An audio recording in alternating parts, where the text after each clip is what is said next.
ఈ జుట్టు వల్లే కదా మమ్మీ ప్రతి శుక్రవారం జుట్టు వేసుకో జడేసుకో అంటుంది. ఇప్పుడు ఈ జుట్టు కట్ చేస్తే ఏం చేస్తుంది ఇది? ఏం చేస్తున్నావు అసలు? ఆగు మమ్మీ, ఏం చేస్తున్నావు?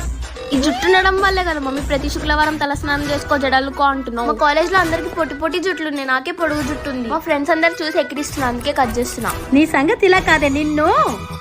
ఆగాగు, నీ నెక్స్ట్ డైలాగ్ ఏంటో కూడా నాకు తెలుసు. పెళ్లి చేస్తానంటావు అంతే కదా. నువ్వు పెళ్లి చేస్తాను అన్నావు అనుకో, నేను గుండు చేసుకుంటా. అప్పుడు ఎవరు చేసుకుంటారు? నేను చూస్తా. నీ గుండున్న పర్లేదు, నేను నిన్ను పెళ్లి చేసుకుంటా. అత్త నీ కూతురు నాకు ఓకే. సరిపోయారు ఇద్దరును. అరే నీకు దండం రా బాబు, నువ్వు పోరారే బాబు. నేను ఒక్కసారి గుండెలో ఊహించుకోమ్మా. అందంగానే ఉంటాలే. చిచ్చి, గుండెలో ఇంత దరిద్రంగా ఉన్నానా? వద్దులే మమ్మీ, నువ్వు చెప్పినట్టు తలస్నానం చేసి జడేసుకుంటాను మమ్మీ హ్యాపీగా. అలారా దారికి.